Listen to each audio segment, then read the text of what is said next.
Sugar ആയതുകൊണ്ട് ഒന്നും കഴിക്കുന്നില്ല ഞാൻ. അപ്പൊ മെലിഞ്ഞ് വരും. അത് വളരെയധികം ദുരന്തമാണ്. അങ്ങനെ മെലിയാൻ പാടില്ല. മെലിയുന്നതിനർത്ഥം നമ്മുടെ മസിലിലുള്ള ടിഷ്യൂസ് ഒക്കെ ഷുഗറിന് വേണ്ടി യൂസ് ചെയ്യാം ശരീരം. അതാണ് മെലിയുന്നത്. അത് വളരെ അപകടകരമായിട്ടുള്ള ഒരവസ്ഥയാണ്. അപ്പൊ അതുകൊണ്ട് ആ ഒരവസ്ഥ ഉണ്ടാക്കിയിട്ടുണ്ട്. എപ്പോഴും ബോഡിയിലെ ഒരു വെയിറ്റ് മെയിൻറ്റെയിൻ ചെയ്യണം. വല്ലാതെ കുറയ്ക്കരുത്, ഒരുപാട് കൂടാനും പാടില്ല. ഒരു കറക്റ്റ് പിടുത്തം. അതിന് ആവശ്യത്തിന് പ്രോട്ടീൻ വേണം. പ്രോട്ടീൻ എന്ന് പറയുമ്പോൾ ചിക്കൻ മാത്രമല്ല, മീൻ മാത്രമല്ല, ചെറുപയറ്, കടല, മൺപയറ്, സോയാബീൻ തുടങ്ങിയിട്ടുള്ള വെജിറ്റബിൾ പ്രോട്ടീനും കഴിക്കണം. മീനൊന്നും കഴിക്കുന്ന ഒരു വിരോധമില്ല.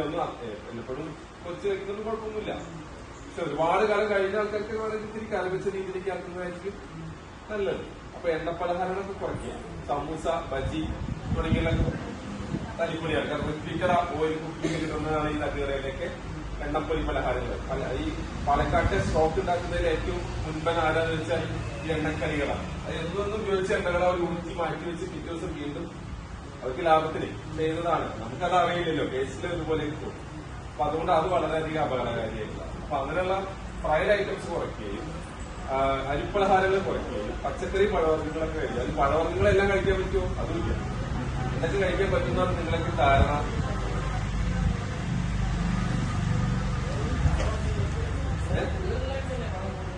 സാധാരണ നാടൻപഴം, നേന്ത്രപ്പഴം കഴിക്കാൻ പാടും.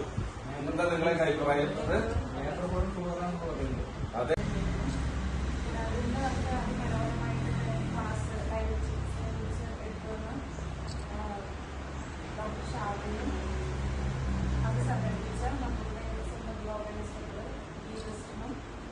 ഇതിനേക്കാളുപരി ഇന്ന് ഓരോരുത്തരുടെയും സമയം